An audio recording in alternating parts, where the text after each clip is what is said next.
outside of circumstances, I think the biggest thing, and I think effort is one of the most underrated things in life. At the end of the day, if somebody wants to do something, they'll find a way to do it, right?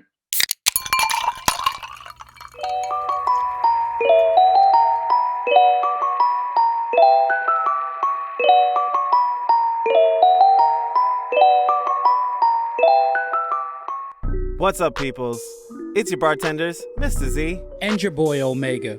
Special return guests, Erica, Richard, and the infamous Cranberry join us on the journey through the differences in familial maintenance between current and past generations, as well as uncover some deeper-rooted wounds. As every episode, we want to thank all of you for listening. We truly appreciate you listening to our hearts and minds on varied and difficult topics. Special thank you goes out to our Patreon subscribers for their support of the show. Every little bit helps us reach our goals to invite more high-profile guests and create bonus content. And if you want to join in our conversation outside of this cast, feel free to hit us up on Twitter or Instagram at HaveADrinkCast, and make sure to use that hashtag HADcast. Remember, this is always a conversation. If you don't agree, you want to voice your opinions, or even suggest a topic for an episode, feel free to join our Discord as well. The link will be in the description. And please, if you like what we're doing here, share us with your friends, your family, your neighbors. Hey, bake a pie with our faces on them and send them to random people in the phone book.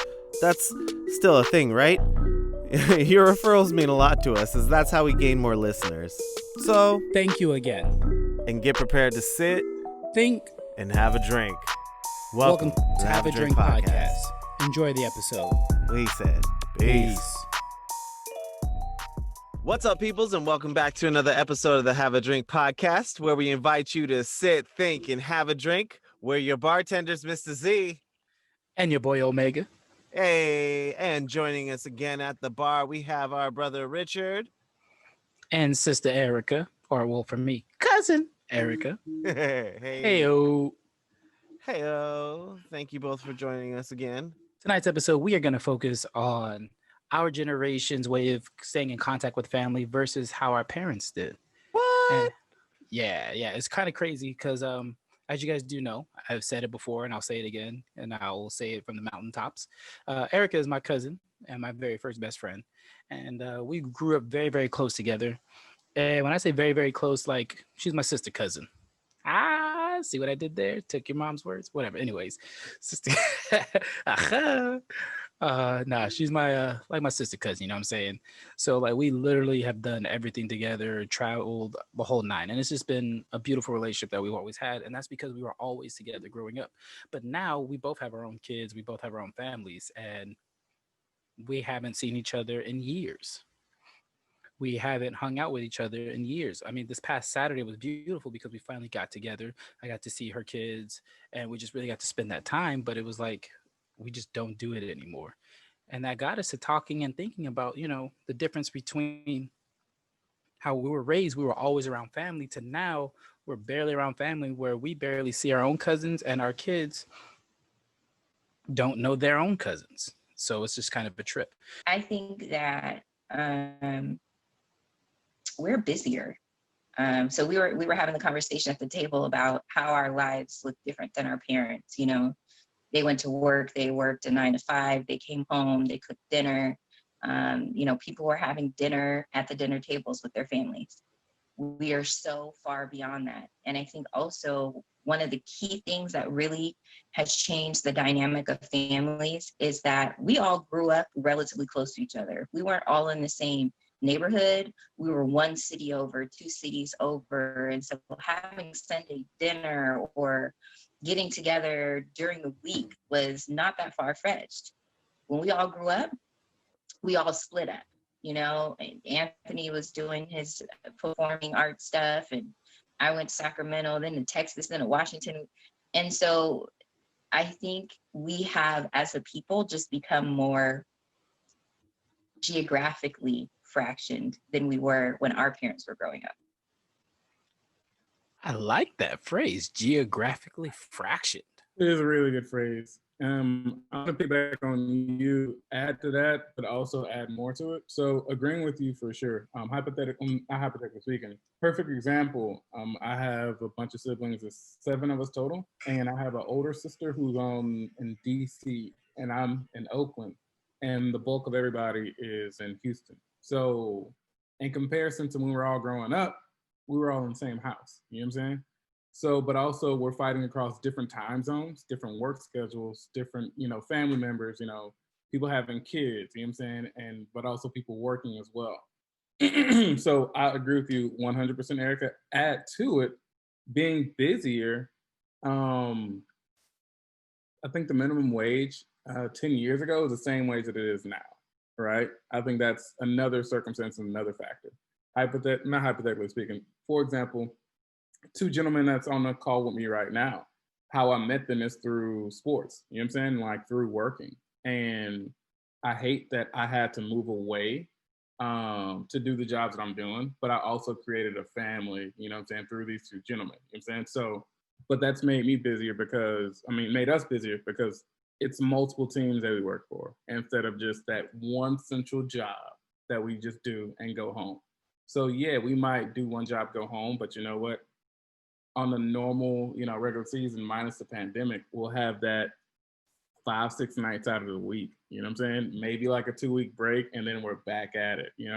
And um, so you're right, being busier for sure, but also I think wage is just not being the same. The job market not being the same, um, and just it's just time not being the same because I feel like now we understand how busy we are, and also taking care of yourself, making sure we're not running, ourselves too raggedly as well. Interesting. Actually, I love that. Both of you have said uh, to back up a little bit on something that you were saying about, like, you had to move here and move away from home in order to do the jobs that you loved, but then in turn you found family out of it. And I was gonna say, like, I feel like not only are all these things a factor in why we might not reach out to our family back home. I mean, partially because people have created families outside of their traditional structure of what family is. Yeah, like we have this team within we have this family within the teams that we work for, or the jobs that we have, or the friend groups that we create, and they end up becoming our family. And so I feel like it's not necessarily we're comparatively to our parents, we're not as connected, but it's just we're connected to other portions. We're creating new strands. We're redefining what family means. Define that a little bit. Dive into that a little bit more. Defining the just define that. Redefining what family means. I mean, Yes, thank you. Because so that sure was a tongue twister for me at the moment. no, you're good. I mean, essentially, there's lots of different sayings out there. One of them that I love, the unfinished sayings that people latch onto, and so I try to finish them out. So one of them is blood is thicker than water, right? But so it essentially it gives you the idea that your family, that your bloodline is more important than anything else. Essentially, that's what kind of, like, that you can interpret that from that, right? Well, the whole phrase is the blood of the covenant is thicker than the water of the womb, meaning the family you make is stronger than the family you were born into. And so yeah, like, redefining what family means, essentially, like, we grew up in this structure where we got to know cousins, we got to know different parts of our family, but then we grew up, and as Erica said before, we grew up and had our own families, and started focusing on our own parts of our lives, and essentially creating family outside of the core that existed. So you're essentially taking um, family and kind of reshaping it to fit what family means to you. I can rock with that. And another thing that I would even kind of not challenge, but just kind of going back to is like that time spent with the family, creating those memories, because all that stuff runs deep. I mean, I agree about the blood of the covenant, right? I 100% agree with that. I love that. But I'm also going to say there's something about growing up with your family, with your cousins, with somebody that is legit kin to you, and the memories and stories that you guys create, and just knowing that it's almost like it's like a legacy, It's like for me and Erica, our mothers hung out and grew up together. Right. Their mothers did the same, so on and so forth. So it was only natural that we did. And in turn you would think that our kids would, but that's just kind of like where the disconnect is. And it started to happen more and more with the way that you guys both have said that, or with all three of you guys have mentioned, is the space. We all spread out. Because before, the family was all in the Bay Area. Like generally everybody was here in the Bay Area. We were in East Palo Alto, Oakland, San Francisco, San Jose, San Mateo, Redwood City. We ran the Bay. That's And why then everyone knows you. oh yeah, oh yeah. And that's not even just my mom's side. I mean, that's my dad's side too. Like that's why, you don't mess with the Gucci's, you know what I'm saying? So it's like that's just how it was. But now that doesn't happen anymore. Like how many of you guys can actually go to your city or be in your area and people know your family's history or lineage? That happens with my mom's side of the family for sure. Just drop the last name, everybody knows you. So I totally get where you're coming from. Something I want to chime in with, going back to what Z said. Z, beautiful words, and never heard that before, but also never knew that. Something I saw. It's simple, and I don't all the way agree with it, but I get it. It makes sense. Blood makes you related. Loyalty makes you family. Mm. So in a way, like I see y'all's family for for a number of reasons. You know what I'm saying? Just because like I know y'all got my back, and I don't think it's just like a loyalty, as in like y'all are loyalty to me. I mean, in textbook definition, yes, but I think it's just more about y'all care for me like I care for y'all. You know what I'm saying? I think it's like a mutual love and respect and like admiration. And I think that is what makes you family, but also just understanding. With all due respect, I've met, y'all family. You know what I'm saying? And I understand situations, I understand where y'all are coming from. And we all had conversations, you know what I'm saying? And so I think on top of loyalty, I think it's an understanding, and I think it's just an admiration. But ultimately, I can honestly say, like, we not out here trying to be, the hardest or just strongest dude.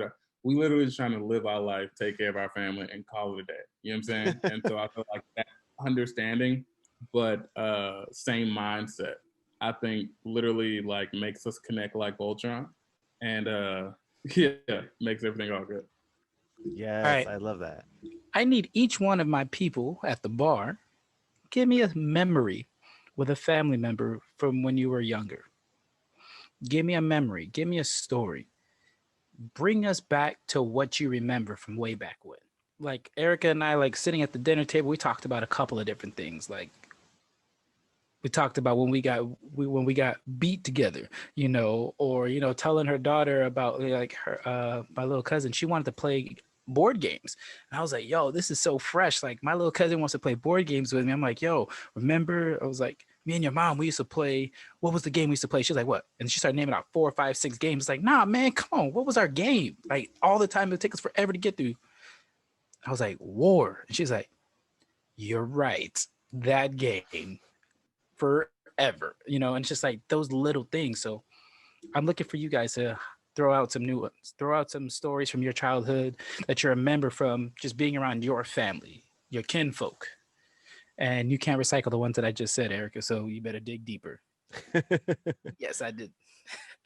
So my nephew and I, we used to I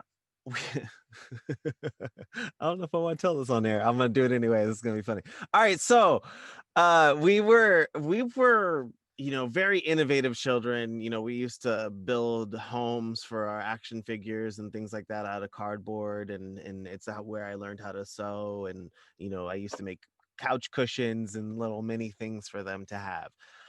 Well, one day we were back there and we were like, oh, you know what we should have them do? We should have them put out a fire.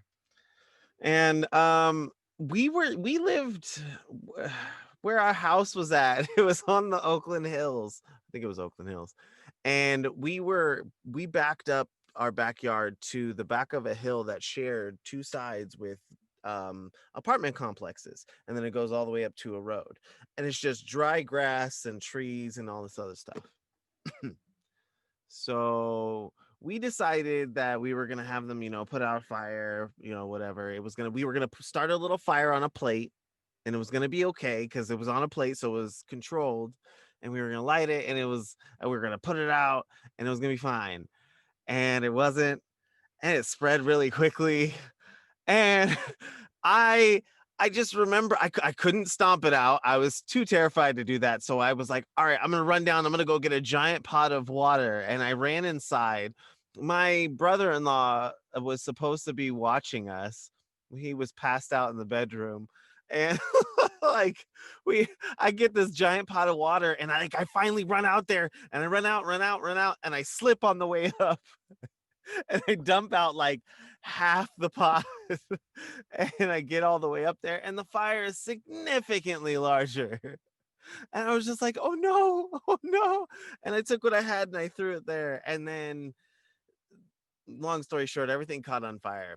And we had to use the hose with the neighbors to kind of like stop the fire from having the fire department came, and they eventually put out the fire. But they were like, dude, does anybody know what started it? And we were like, no, we were just up there playing, and then all of a sudden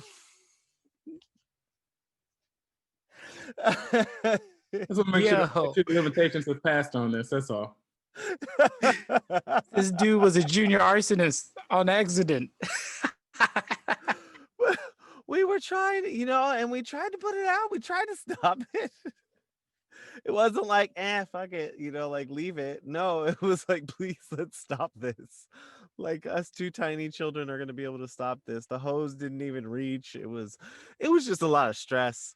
That's my memory. I'm going to stop at that one. I love it.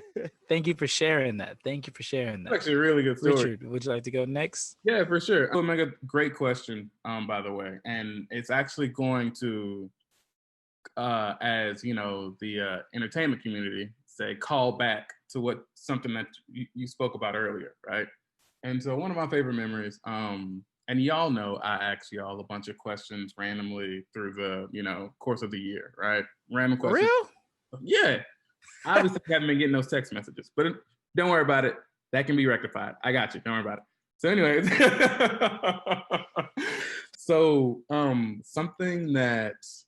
a question that I like asking people, hey, what's a street that has significance to you?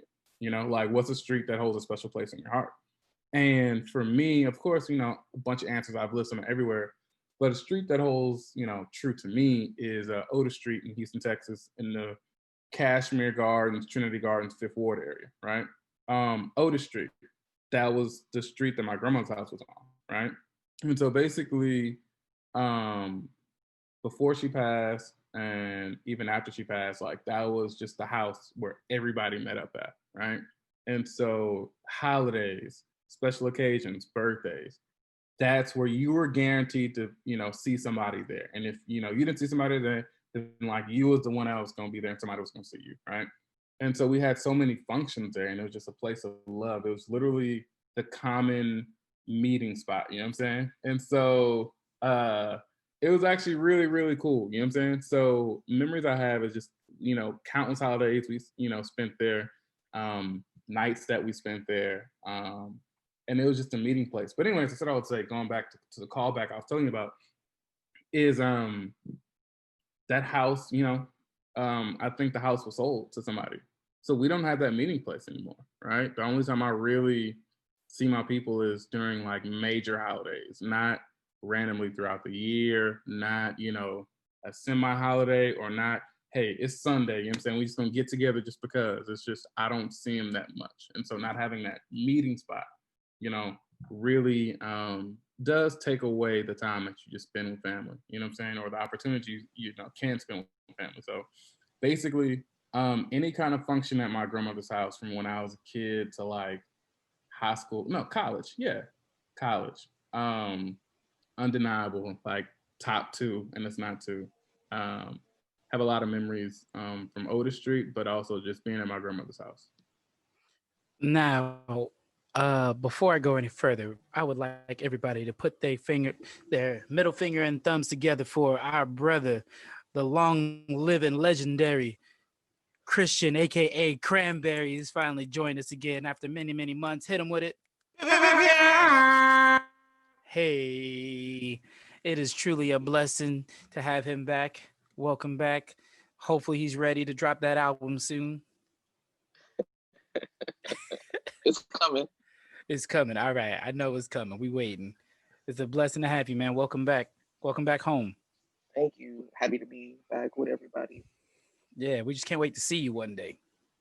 Yeah. I got a bandage on my head, so that's probably why you will not see me tonight. Oh, okay. Well, we'll process that later. Yeah. All right. Really quickly, I just wanted to add in something before I continue with you, Christian. Is Richard, you actually said something that was very, very, very big to me. And I kind of want to bring this up. This is why I wanted to talk about this, is the fact that you said the hub, the central meeting spot for everybody is no longer there.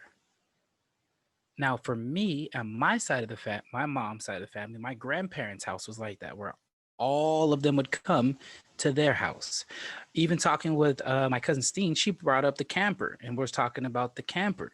And it's like, what we don't understand, what some of our parents don't seem to understand is you guys sometimes erase that for us. So we no longer have that.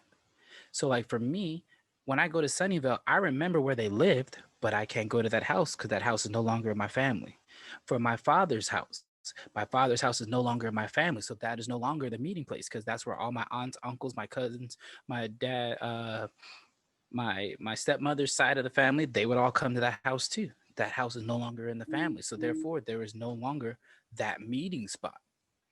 You know, so and with that have been said, it's like everybody looks at the money when the generation before them leaves, but they forget about the legacy that they left for them, for everybody to be able to come back to and to gather. You know, the gathering place is no longer there. So I'm actually going to share a story that's not about me and you. Change it up a little bit. So the story I'm going to share is, I mean, I could share the story when we got whooped to hell for disappearing for 2 hours, but you know, we're not gonna tell that one. So I think I was about 5 or 6, and so when I wasn't with Anthony, I was with my cousin Aaron, and he was over to our house, and my mom had taught me how to use the microwave, and I can't remember if it was my idea or his idea to put a bobby pin in the microwave. But the bobby pin got put in the microwave, and I think Aaron is about a year or 2 older than me. So I always blame it on him because he was supposed to be guiding me. And he put me on a bad path. So put the bobby pin in there. I start the microwave, and it is 4th of July in the kitchen. Okay. Blue, red, yellow sparks. It blows up. My mom runs into the kitchen, throws the breaker, and I'm standing there like, what the hell just happened? I don't even know. Was terrified. And then the whooping came. We went upstairs. It was like, lay across the bed, take your pants off. And that's my first whooping that I actually remember. And so, you know, I feel like when I wasn't with Anthony, I was with Aaron, but these two male cousins, this man you see on the screen, kept me getting a whooping. See, he don't want me to tell our story about the time we went down the block and went into these people's basement. We didn't even know these people. And we stayed there for like, I don't know, 3 hours, 2-3 hours. we were playing, we were having a good time. And then we walked back down to the house, and skipping down the street. We opened the door and our parents are like, where the heck have you been? Yeah, we got a whooping for that too. So Nah. We did not get a whooping. We got a beating. We got lynched that night. So basically, all of the stories that I had to tell that involve my cousins involves me getting a whooping. So, that might explain why I fell out with y'all when we became adults. Because Wait a minute. Remember how she threw? Remember when she threw Aaron under the bus because he was older? Who's older out of the two of us? You know what? That's like 6 months. I'm pretty sure. Like it's like just a little bit. We're Give the me same. my 6 months. Give me my 6 months. You the old. We're the same. Nah, homie. But this is the one thing I do want to say. On a serious note, when we were growing up, we knew each other. And then we became adults and we started trying to learn who we were as individuals. Ooh, yes. I think at some point, it wasn't a lot of space, it was just enough space where we became our own individual people, and the comfort that we had with each other wasn't the same, because the comfort we had established with each other was based off of us growing up together and being a part of everyone's, each of our day-to-day lives. When we became adults and we started venturing out into the world, we became the new versions of ourselves. So even now, you're sitting across the table from me on Saturday. I'm looking at my cousin. I miss my cousin. Everything feels familiar. But there's something that I need to learn. I need to learn Anthony the man. I need to learn Anthony the adult. And I think that not just geographic distance, not just distance in terms of our lives are busy, but the distance between who we were and who we are now is another hurdle that we have to be bold enough to reach out to our family members and almost talk to you like you're a stranger. Like, hey, where do you work? What do you do? Who are you? What's funny? Do you drink? Do you smoke? Do you date? Like, we have to start from scratch. Do you do that with the average person on the street? No. So what is your motivation to then go and do that with your family? Because eventually at some point we do become strangers, right? Absolutely. That's very true. Actually, it's interesting that you even jumped on that topic because it kind of flowed into what I was going to say. I was going to piggyback off of something with, but now I'm going to jump off of yours because you said it beautifully. Like, we grow up and we become adults. We become new people than we were. I feel like we've always held on to an image of, our family members in our head, especially when we grow up with them. Like my nephew, I'm going to talk about a particular nephew often, and he's the same age as me. Like we're 3 months apart to the date, and so we grew up like siblings. Just growing up, getting in trouble, doing all these crazy things with, getting whoopings with, watching people shit their pants and all these sorts of things. But I remember it wasn't even it wasn't even that much time. I had went away for college and I'd come back home and I was staying out there and I tried to reconnect, but he was so deep in his life and doing his thing, and my family was, they're there's a lot of stuff that goes on for each of us, so that we all got shit to handle, and that's what they were busy doing. So I couldn't really rekindle or get to know and reintroduce myself to them because I was still in this like transitional phase. So that growing up and becoming distant, when you meet them again, sometimes you might not like the person that they've morphed into, because you might have shared all these fun experiences and funny times and ass whoopings and all sorts of things together. But then you meet them but they they might be a Trump supporter and you're like, The fuck? I thought we were cool. I thought we were on the same page. We grew up with the same shit happening to us. Where did you go wrong? Or something along those lines of extreme. But like those things happen, and when you come back expecting them, holding them to that image that you held in their head, sometimes it could be sorely mistaken, and it can cause that rift.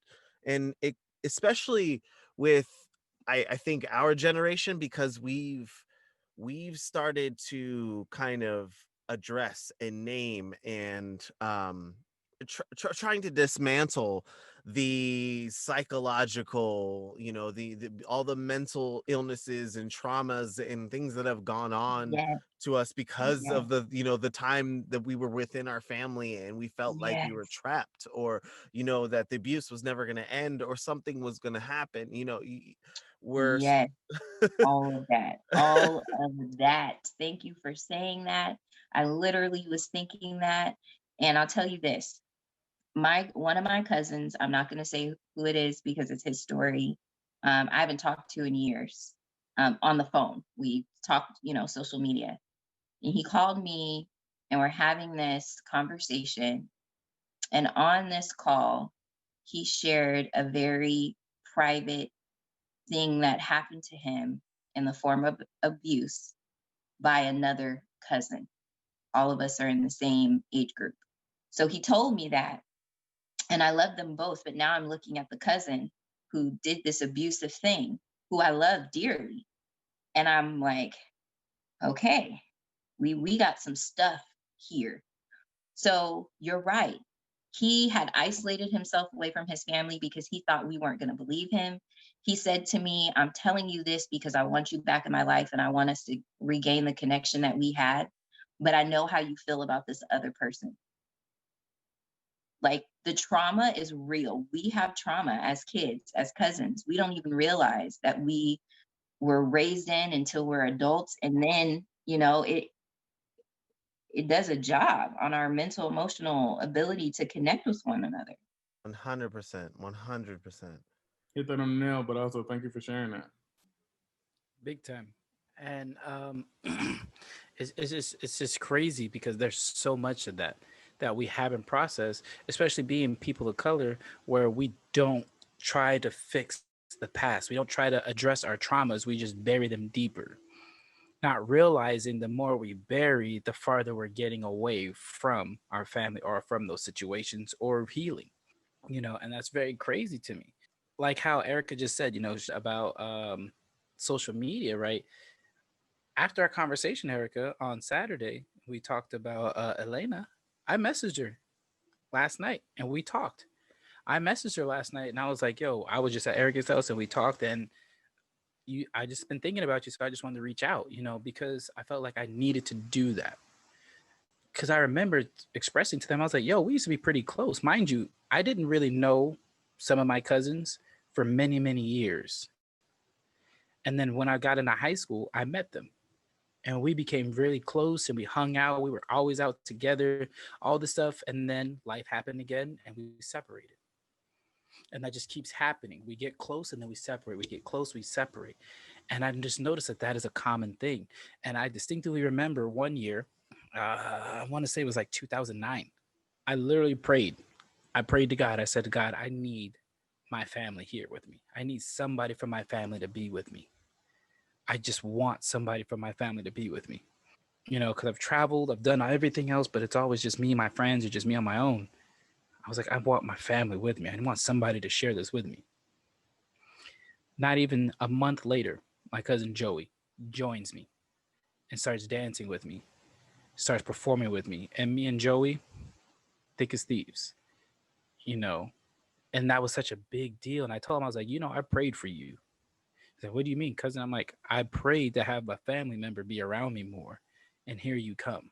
Mind you, he grew up in Richmond and everything else, but happened to move to San Jose and happened to be involved with everything San Jose. And it's like, it was just something that I needed. And you don't realize that disconnect over time, you start to yearn for that again. You look for that.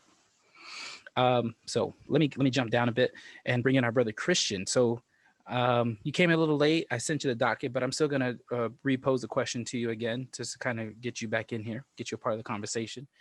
Is we're talking about the difference between our generation and staying in contact with each other versus our parents and how our parents did it. So for you, how do you view that? And then also, do you have any stories from when you were growing up to talk about how you and the family were together, and what is your relationship with them now? And do you guys still get together and connect?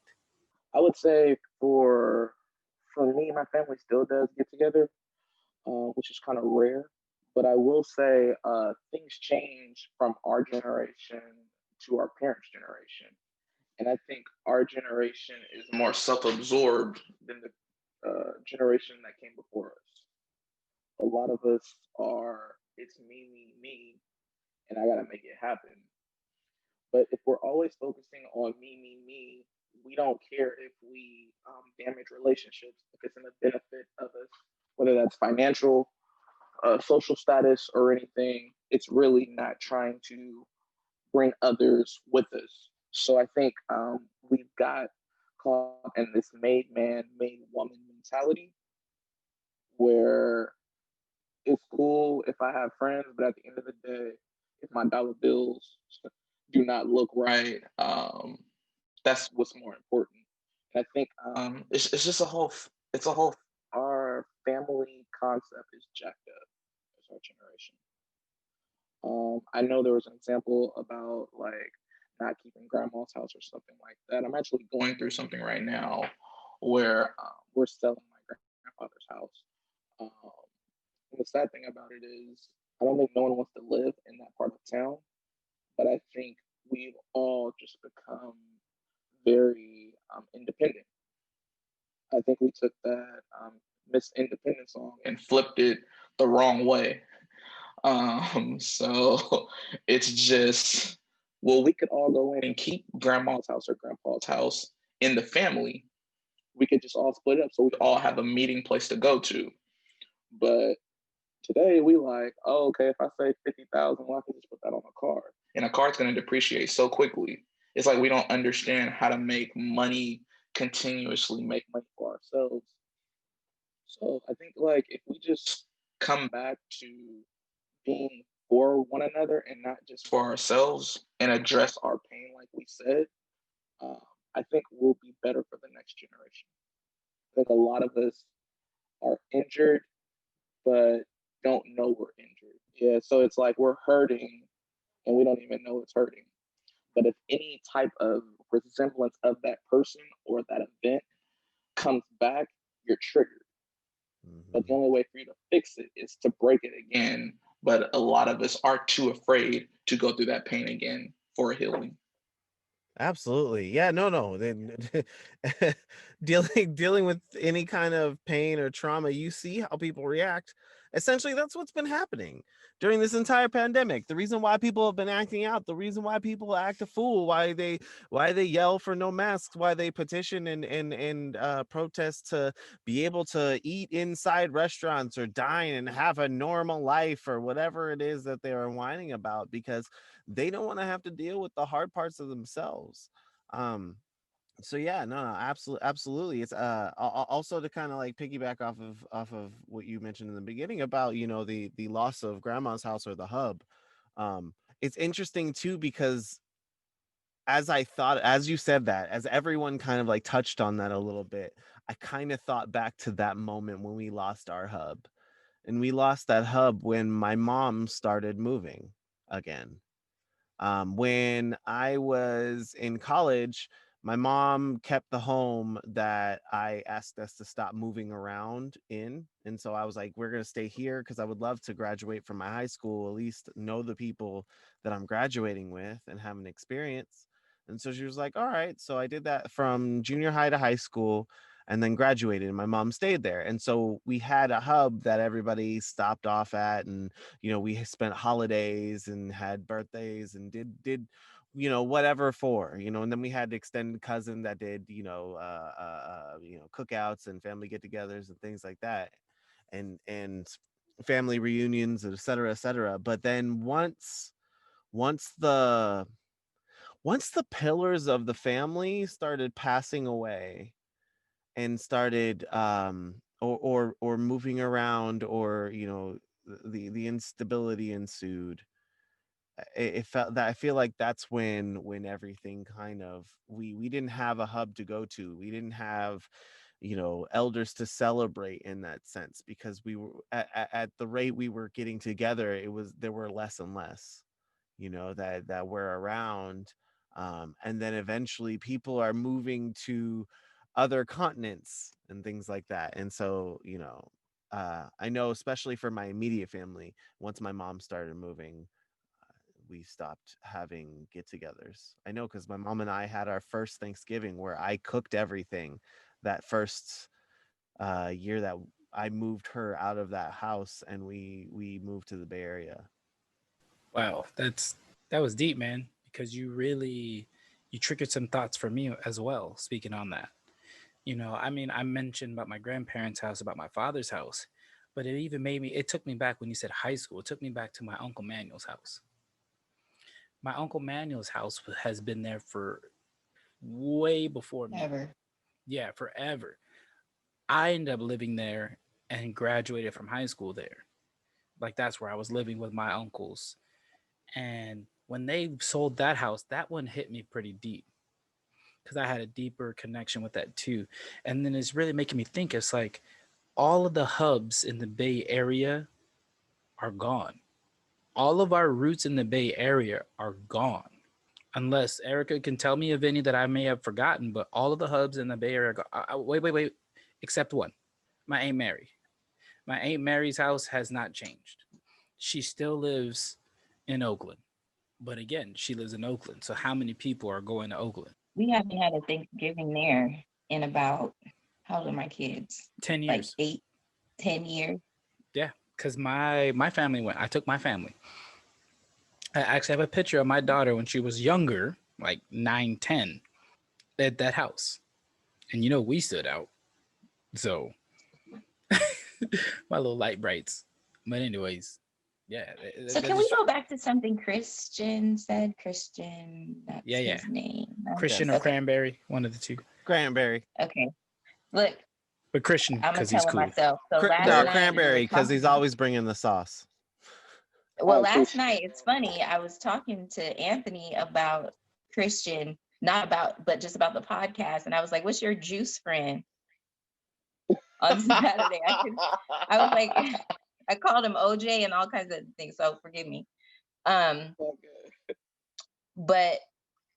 I want to go back to something you said about not being self-centered.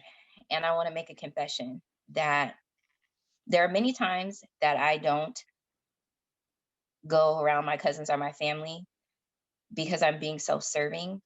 And the self-serving piece of that is I want to protect my peace. There's so much family drama, okay?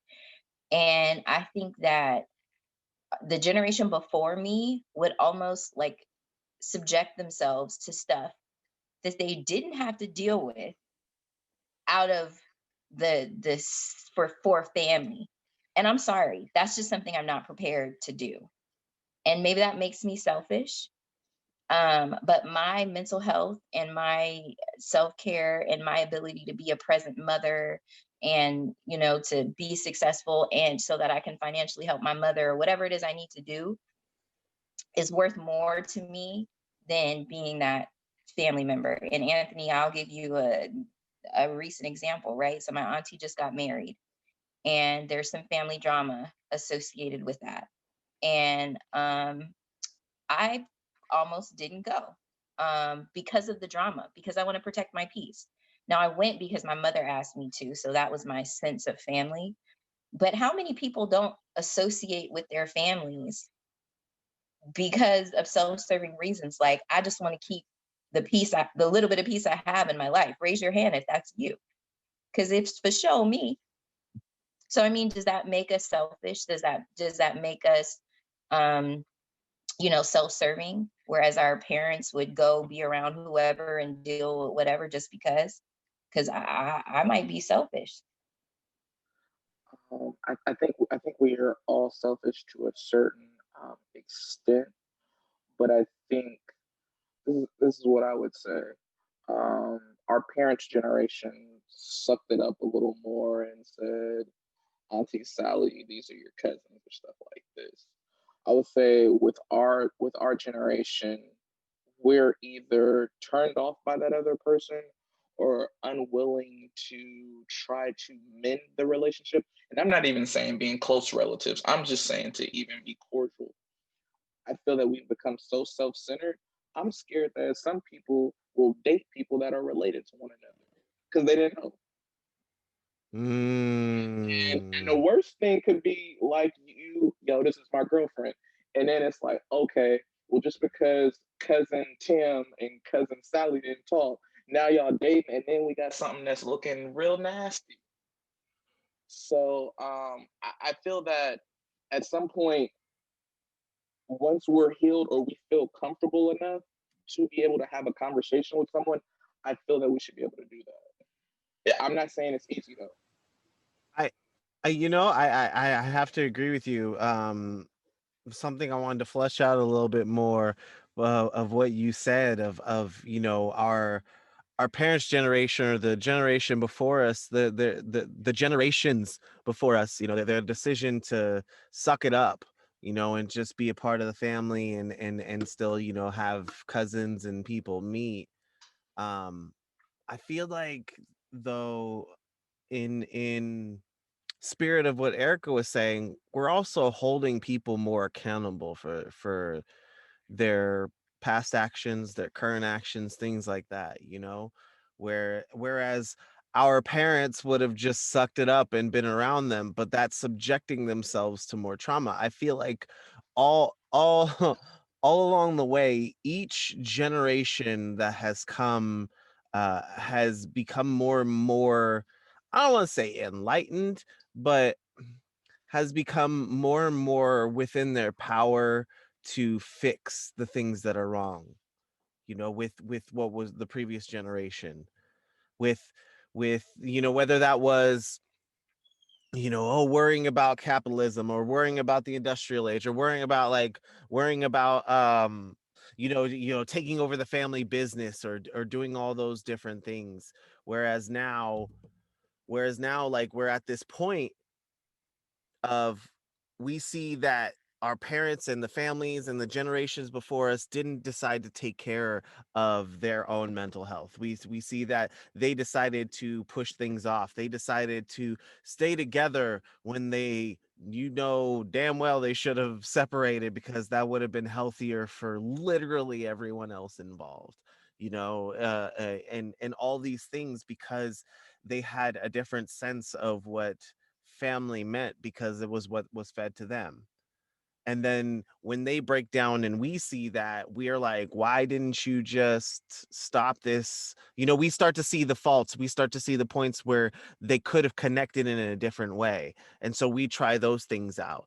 And same with the generation that comes after us. They're looking at how we're handling the social justice issues. They're looking at how we handle our day-to-day lives and the hard things that involve them. They're going to be more outspoken, more active. They're going to be more than what they say millennials are. The 30 living at home with your parents.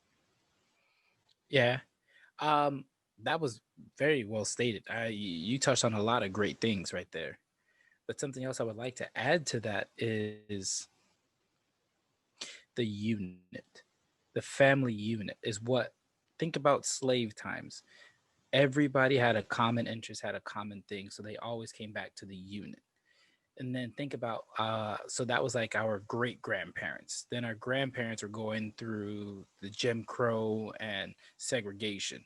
Then our parents were the next descendants of the segregation times, but it being more, they all had those big life changing experiences that always pushed them to come back to family, push them back to staying together, to where now we haven't gone through that. We haven't had anything that drastic that forced us to be together as a family and cling to each other Until now. until now. Until now. Now we are going back to that again.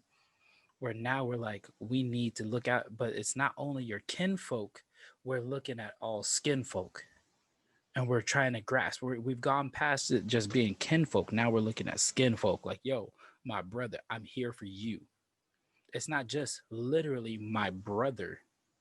It is, I'm looking at all brothers. I'm out for you. I'm here for you. I'm going to protect you. I'm going to save you. My sister, I am here for you. I'm going to protect you. I'm going to represent you. So, and that I'm calling back to what Z was talking about earlier and connecting this all together, is if you notice how it went from just straight blood to now that covenant. And that's where I believe we are now. We went from blood to covenant now. Now it's about that, like Richard said, loyalty. You know, now we're loyal to each other because we all know we need to survive as a unit, not just as a family. We need As in, toilet paper. That's why. Say that again. We need toilet paper. That's why. First of all, I don't know why you bringing that up because we all don't need no toilet paper that bad. No, I'm just saying, like, you know, it's those little things that have forced us to think about, like, if things got dire and I needed to pick up the phone and call someone, I ain't got nobody. I'm serious. It's that simple. No, you're right. You're 100% right. Because usually before it would be you'd call your family, but now you're calling those that you consider family. Mm-hmm. You know, and everybody on this panel I consider family. You know, I truly do. Outside of the obvious blood relation to one, I really do consider y'all family. And it's a trip to me because I'm closer to those that are not blood than I am to those that are. And that tripped me out to sit down and think about.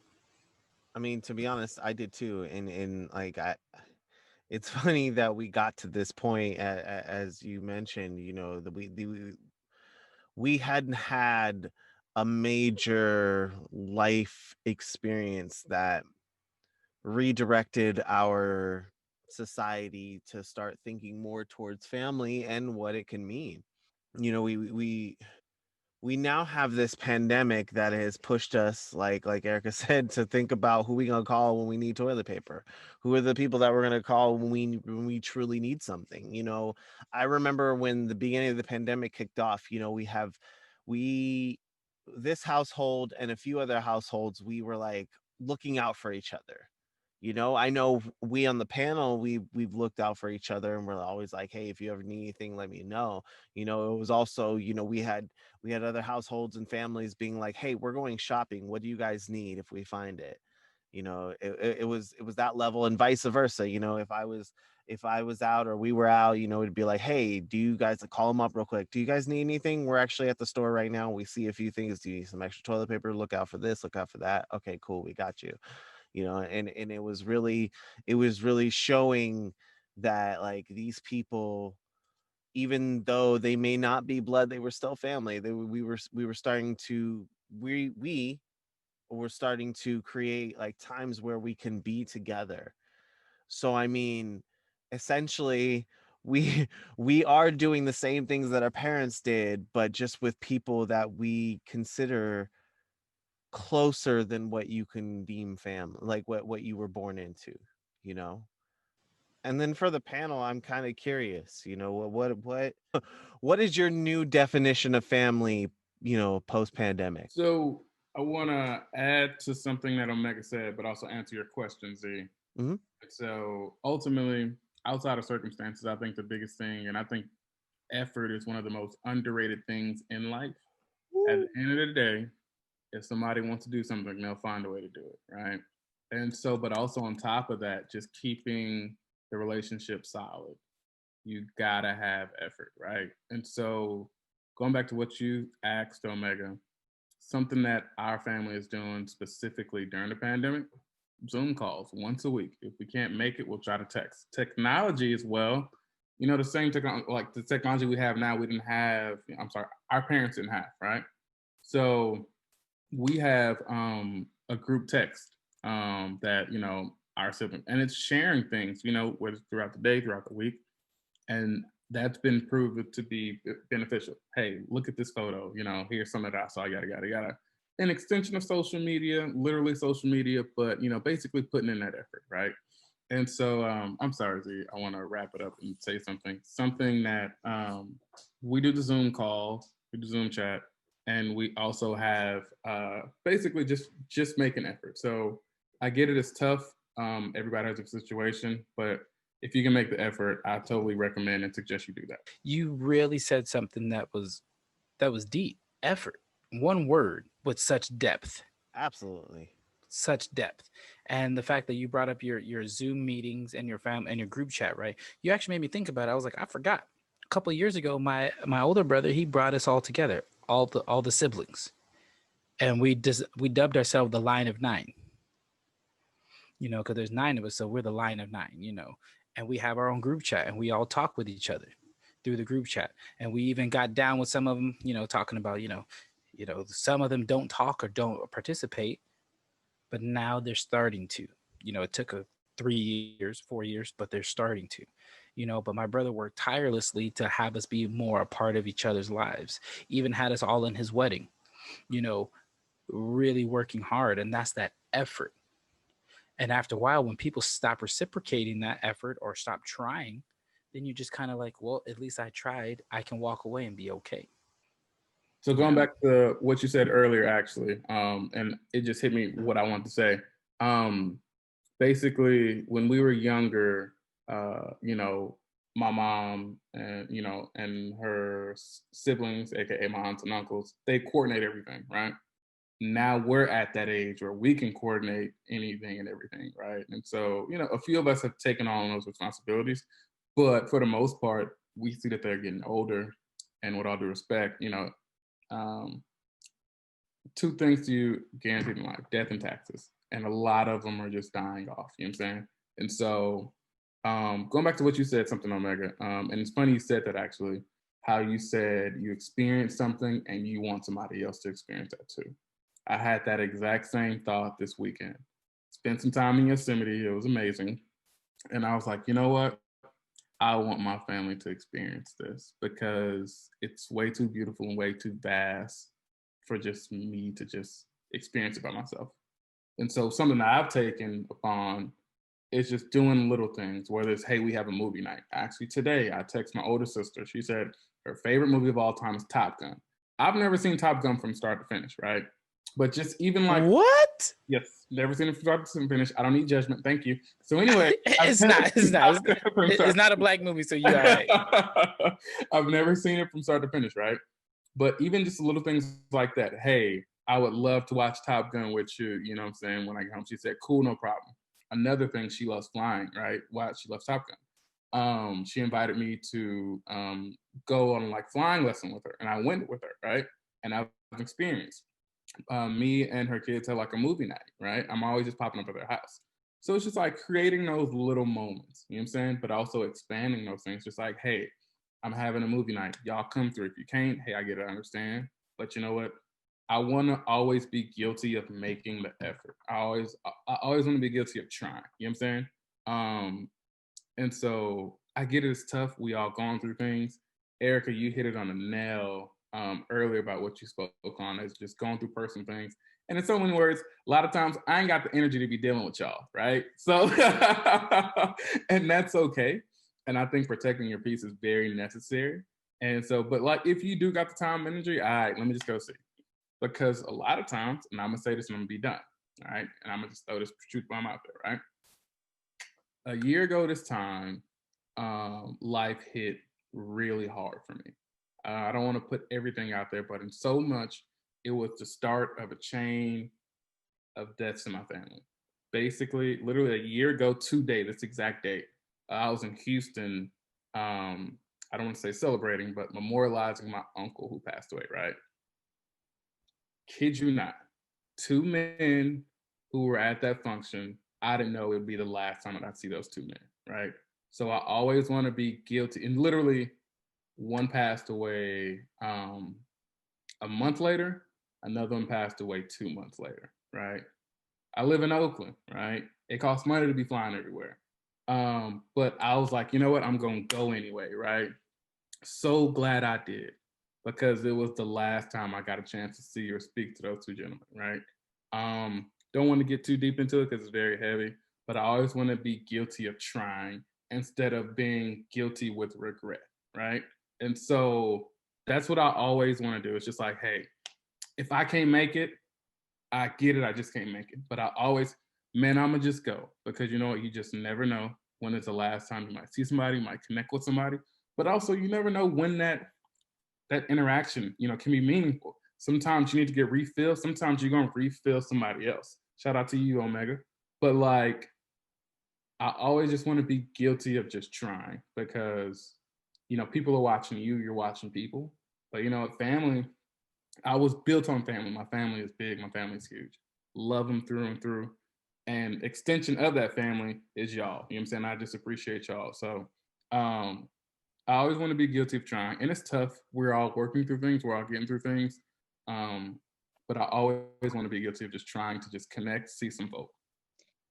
And I'll piggyback on that and just say that to answer your original question, which was, what does family look post pandemic? I think that was the question. So I'll tell you, last year I made a decision that I wanted to start doing something different with my family. I love to travel and I travel with friends all the time, but I wanted to travel with my family. And I think what kind of propelled that was I have a junior and a freshman in high school. And I realized that in about 3 years, I'm going to be in an empty house with 2 cats. So I needed to start making memories, like fast track, start making memories. So I made the decision that we were taking a family vacation every year. And if that meant that I had to coordinate, if that meant that I was paying for it, whatever that meant, that was happening. So last year, me and my kids and I, we traveled multiple times throughout the year, but the win was I took my mom to Mexico and my kids to Mexico for Thanksgiving, and we spent Thanksgiving in Cabo, which was amazing, and it was different. And then we came back from Thanksgiving, we still had our dinner, but it was so great. And I was a little bit sad when it happened because I wanted all of my siblings to go, but they weren't game for it. But when they started seeing all of our pictures and all of the memories, we were supposed to go again this year, and then the pandemic hit. But my family is talking about, what are we going to do in 2021? Where are we going? And that just fills my heart because I think that that's important, to get people excited about the change of scenery, to get people excited about doing things.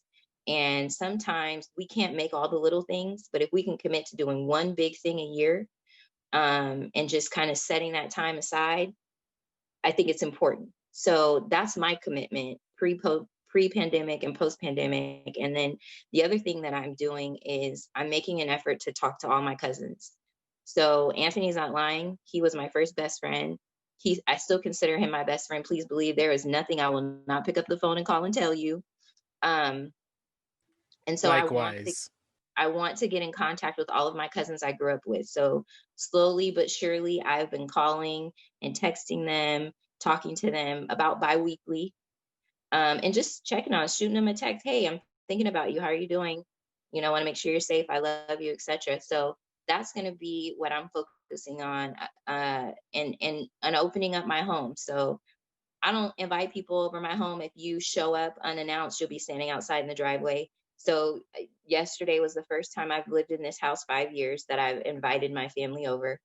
And Anthony was my first person that came over. So I want to do that. I want to, once a quarter, somebody host something. Let's get together. Let's have game night. So, we all got to travel. But if we rotate it, it won't seem like that one person is only making the effort. So those are the things that I'm working on actively right now, and will continue to do so. That is beautiful. And I feel so honored, so deeply honored to be the first. Thank you. Tonight's conversation was so necessary. In this pandemic, I think we've learned more about people that we're either living with or a part of our family. I think this is a time where you don't have all of your normal stuff, so you really get to know these people.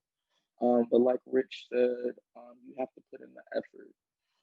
So something I've been working on, and I'll continue working on, is truly being present when I'm spending time with family. Phone off, Instagram off. Let me give you my full attention. This email can wait. And I think it's not just to hear people vent, but it's to be like, okay, so that's the situation you're going through. How can we brainstorm this to alleviate this boulder off of your shoulder? I think for me, it's like, I think it's one of my callings to be able to help people. I don't want family or friends to be going through things. And I'm just like, oh, yeah, I know they're going through it. And I'm not trying to help at all. The worst thing they could do is say, no, thank you, I don't need your assistance. But I think we have to just be more proactive with helping one another. And last but not least, you guys are definitely my family for real. And the only family that you really get to choose are your in-laws, but like by definition, but you guys are really like my family, and I truly appreciate you guys including me even after the long hiatus. Actually, it's interesting kind of hearing everybody's answers because I love it. I was touching on it earlier, but like I don't know if I've said this on the show or not, but like the idea of family pre-pandemic and post-pandemic, like you heard what it was like beforehand, but like now I've been reaching out to my niece and my other nephews and whatnot, and trying to I don't know, be a part of their life in some way, just because we grew up together as siblings versus me and my siblings. I felt like I was one of the kids versus, one of the older generation. I was that bridge.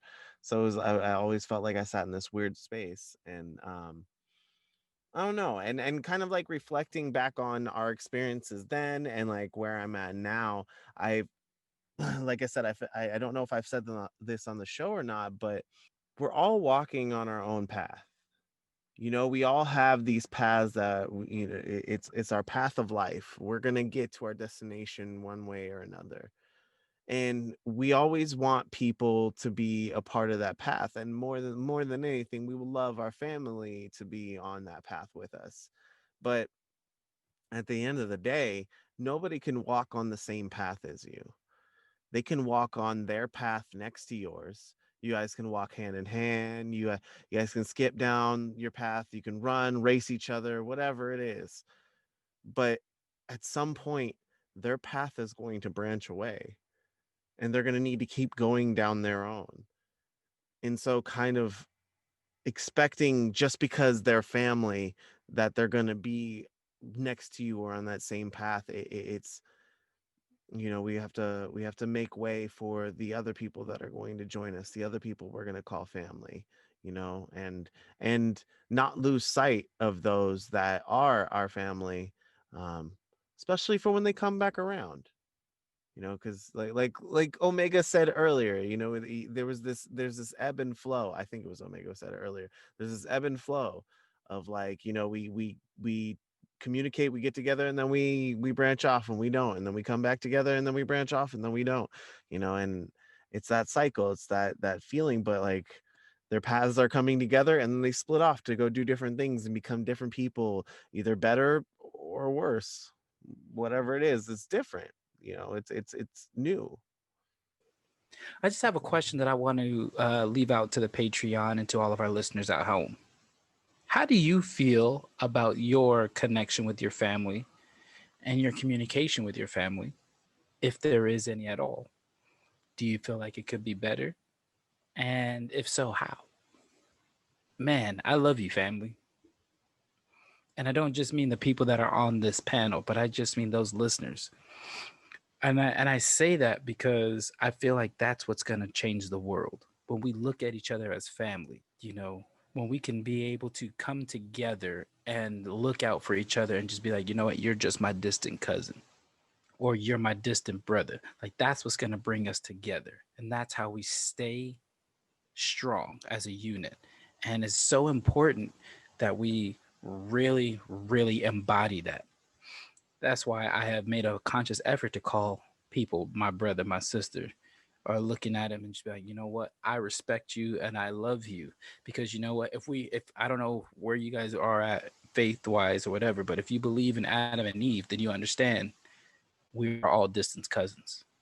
If it started from those two, that means we're all related in one way or another. If you believe in the Big Bang, guess what? We all came from the same thing. We're still family. Whatever you believe, we are always going to come back to we are related. So look out for your brothers and look out for your sisters. Call on your brothers, call on your sisters, call on all of us. Somebody out there needs to hear you, needs to feel you, needs to know that somebody out there cares. And that's why you will always hear me say this. I appreciate you. You are necessary and you are loved. And if nobody ever tells you that, you heard it from me. Again, you are appreciated, you are necessary, and you are loved. And that comes from the family. Have a Drink podcast is your new family. If you ever need somebody to talk to, hit us up. We are all available. If you are having a hard time, holla at us. If you're having a good time, holla at us. If you just want somebody just to listen to you, holla at us. But that's what family does, is we're there. And if we're not skin folk or we're not kin folk, we still folk no matter what. Shouts out to our Patreon. Thank you guys so much for all of your patronage, and thank you so much for your support. Without you, we would just be coming out of pocket to do everything, even though we kind of still are, but you guys are still helping it a little bit easier, make it a little bit easier. I do appreciate that. If you guys are in the Discord, you guys are obviously in the conversation, in the know. And if you're not a part of the Discord, you probably need to jump on up in there because it's pretty live. And we have some great conversations. I would like to have it to be a little bit more popping, but hey, let's get some more people so it ain't going to be stopping. And man, I love what I do. And if you can't tell, you better ask somebody. I'm telling you right now, we all enjoy what we do. And yeah, man, Z, holla at him. So actually, I wanted to let you guys know to be on the lookout for our merch shop, which will probably just be a picture and you guys commenting, I want that one. But we did come out with a few items that will be dropping soon. You get to see it here first if you're watching on video. If you're listening, just be jealous. We have the cantina. As you see, our Have a Drink cantina. You see the color changing tumblers. They change from blue to purple. We also have our Have a Drink pop sockets. Also, before I leave pop socket, pop socket. We have not only a Have a Drink beer mug, but we also have a drink shot glass. Yeah, so if you guys are cool like Robin, and every time we say, you know what I'm saying, or any other catchphrases, that's a take a shot time. So if you guys get in on that, please record it. We would love to see you guys taking a shot out of our own shot glasses. Absolutely. Shouts out to Robin again. Absolutely. You know, we encourage you, the little man in the beginning of the show always encourages you to do something in order to get the word out there, to share, to, you know, with your friends, your family, your neighbors, or even, you know, the comic book guy down the street. Maybe he'll make something about us. The adventures of the Have a Drink podcast. Like, subscribe, and sharing is free. And just putting it on your social and mentioning it is free. And I know everything's not about money, but support your local business. If we are your friends, support your friends. If we have some type of connection, support. That's all I ask. You know what I'm saying? That's how we push each other forward. That's how we help each other out. You know, I have no money invested in any of my friends' businesses, but it's so easy for me to just copy and share or promote their business because you know what? My friends can possibly help them attain their dreams and goals. And all I ask is that you do the same with us. Absolutely. And be sure to check us out on Instagram or Twitter at HaveADrinkCast. And make sure to use the hashtag HADcast so that we can check out anything that you guys tag us in or any conversations, answers to any questions we might have. If you haven't checked us out on our Discord as well, the link will be in the description. Well, it's about that time. Ladies and gentlemen on the panel, ladies and gentlemen, everyone in between listening at home, I want to thank you all for another successful episode of the Have a Drink podcast, where we invite you all to sit, think, and have a drink. That's been us. Peace. Peace.